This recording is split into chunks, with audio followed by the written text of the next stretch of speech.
everybody. Welcome to Great Day Connecticut. Happy hump day. You have made it to Wednesday. Woohoo! How are you? I'm good. I'm looking forward. We got a big weekend of events, including the Denise DeCenzo walk, and you're doing something, and all kinds of things. We'll be talking about that. Yeah, we're going to check the forecast coming up a little bit later on in the show, but keep your fingers crossed. Okay. Well, we have an indoor option with a pizza truck, so I'm not worried. Good. Yeah, and I do have an indoor option. Well, we're rebuilding together Hartford on Saturday morning, so because we're at a school, preferably I like to be outside because that's where all the volunteers are going to be working.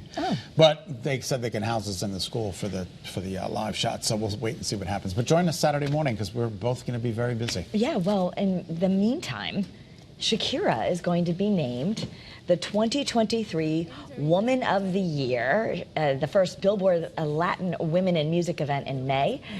Billboard and Telemundo have made the announcement. I don't really know too much about Shakira. I love her. I mean, of course, a lot of her famous song, Hips Don't Lie. Hips Don't Lie. She was, she and Jennifer Lopez performed both as mature women, amazing at the halftime show. I mean, the way that they could still move.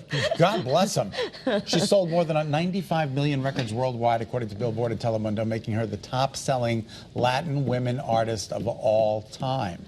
Yeah, that's pretty incredible. Her songs. That's an accomplishment. I should know more about her songs are definitely on my playlist when I'm trying to make myself run on a treadmill or something. She keeps you going. That's awesome. A lot of energy, but she's amazing, and she's done a lot for the Latina community. So good for her. Good. You know what I would do? I would give her a heart emoji. A heart emoji or a hands up. Hands up. Do they have a hip emoji for Shakira?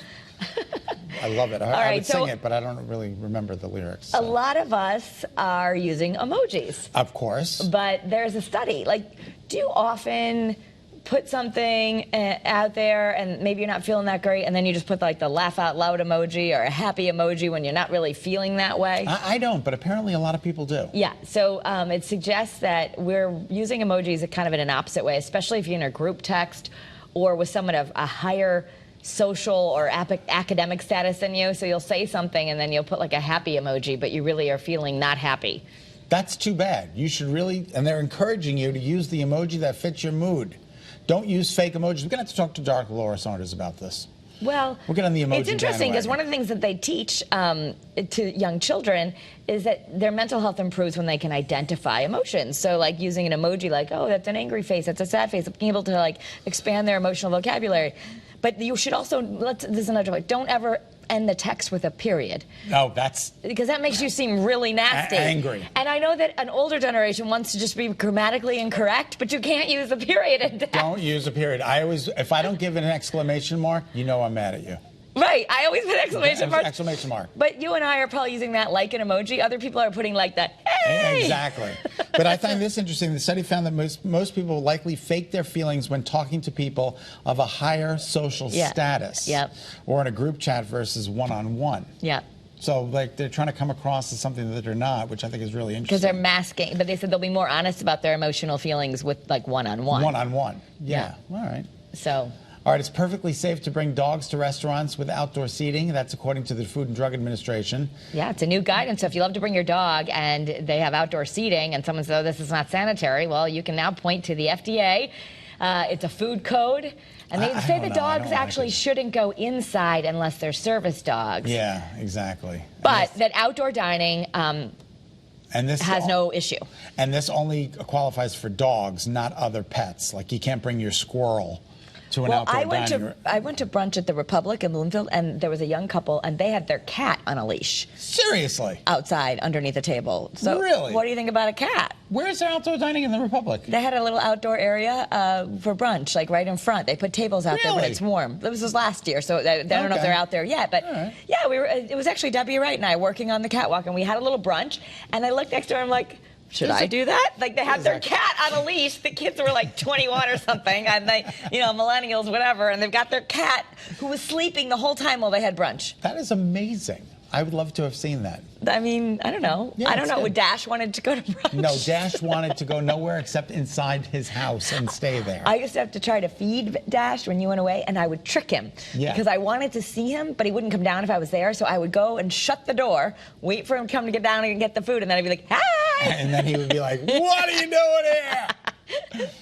All right. So also today is a National Help a Horse Day. I'd like to help a horse. We have to advocate for our equine friends. Absolutely. So they're such amazing animals. They are amazing. I really, really would love to own a horse. Costly, but amazing. Had a different life. So Yeah. if you're thinking about getting a horse, no, it's going to cost you some cash. But they founded this day to call attention for all of us, the need to protect abandoned, abused, and neglected horses. There are so many, too. We have so. Oh, my God. I'm trying to think. There's some Washington, there's Horse of Connecticut. Horse of Connecticut, okay. In Washington, we've got, gosh, so many. Riley Farm Rescue. Okay, yeah. And Canterbury. Does Protectors of Animals do anything with horses? I don't think they do with large.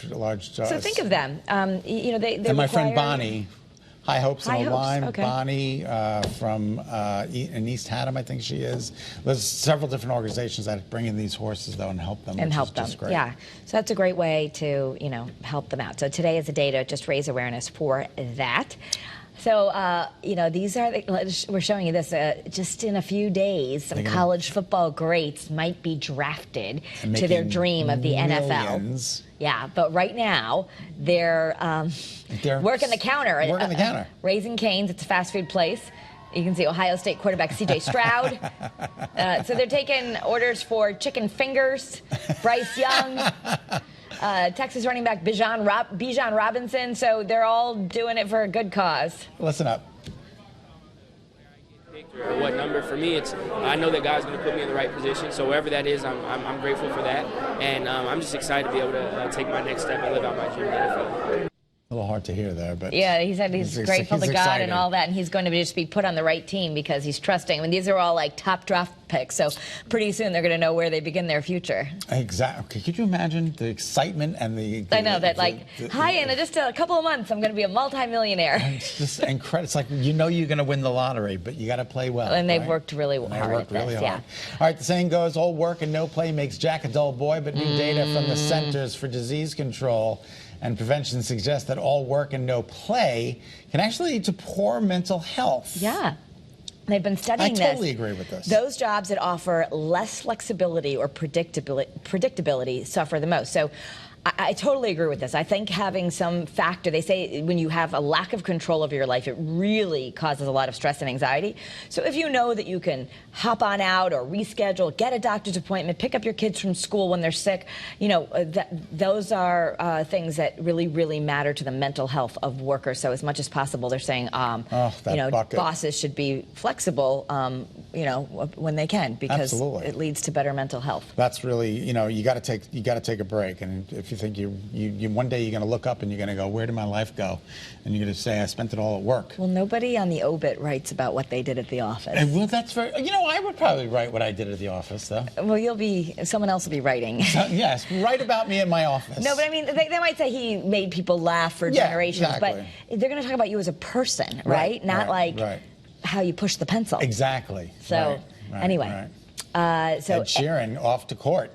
Yeah, he officially started this case. He's in Manhattan federal courtroom as of yesterday. He's being sued over his smash single Thinking Out Loud. The plaintiffs say that it copies Marvin Gaye's 1973 classic Let's Get It On. Now, Marvin Gaye's family has sued in the past and won before.